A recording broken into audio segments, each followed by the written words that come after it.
This is my commandment, that ye love one another, that your joy may be full.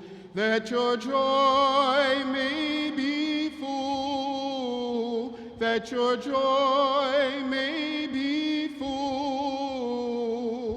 This is my commandment, that ye love one another, that your joy may be full. This is my commandment, that you love one another. After the readings that I went over and the homily that I prepared for this weekend was changed by yesterday's sudden violence in Buffalo, I want you to hear another song that I want you to reflect on the words. It is not a Christian song, but I want you to think about the words. I see trees of green, red roses too. I see them bloom for me and you, and I think to myself, what a wonderful world. I see skies of blue and clouds of white, the bright blessed day, the dark sacred night, and I think to myself, what a wonderful world. The colors of the rainbow, so pretty in the sky, are also in the faces of people going by. I see friends shaking hands and saying, how do you do? They're saying, I love you. I hear babies cry. I watch them grow. They'll learn much more than I'll ever know.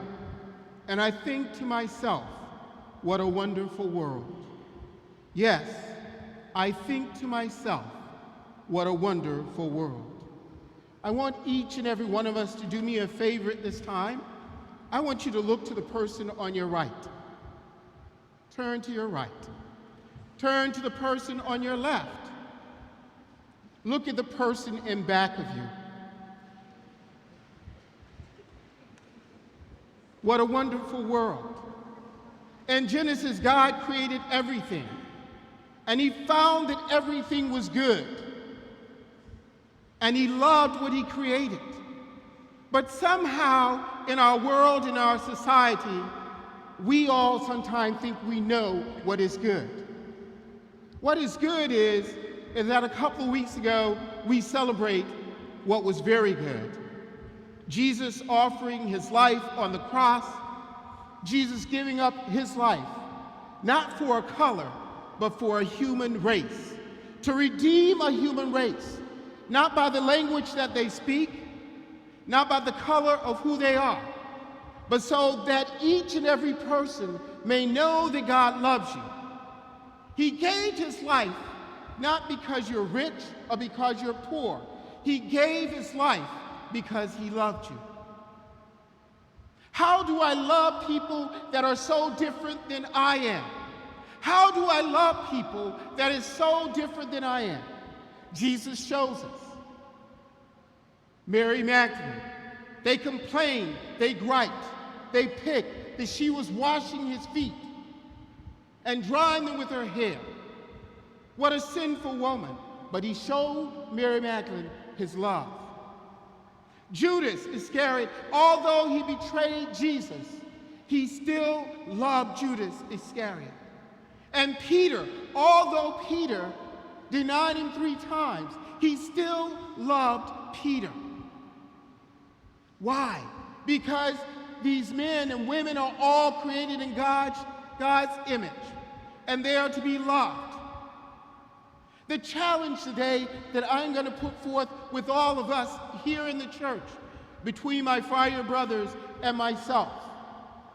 I remember several, eons ago, because I've been the friars counting 37 years now, I remember my classmate in my second year, one of my classmates.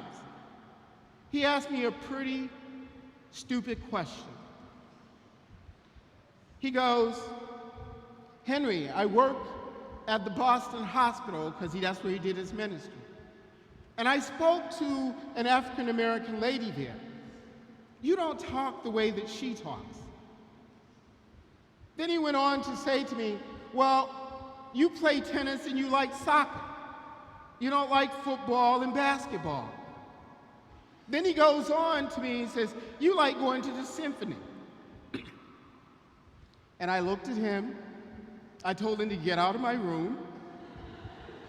I closed the door, and I still had to love him because he was my classmate, and he was a friar. And he was my classmate. It was ignorance there. And yet God calls us to go beyond even this day. Why can't you and I love people that are different than we are? Because there's something going on inside of us. There's a messiness in our own lives that we cannot deal with, and we take it out on others. We take it out on people who are gay. We take it out on people who are interracially married. We take it out on people who are immigrants because we can't understand ourselves and because maybe we have never experienced love in our lives. And if you have never experienced love, it is very hard to love someone. If you have never experienced love in a very caring and compassionate way, it's hard to look at someone else and show them love. It's hard to forgive people. I can say in my very own family, yeah, there are many people that I don't care for and don't like, but they're my family. In the end, we all come together and we love. They may not speak the way I speak. They may not like the things I like. They may not do the things that I do.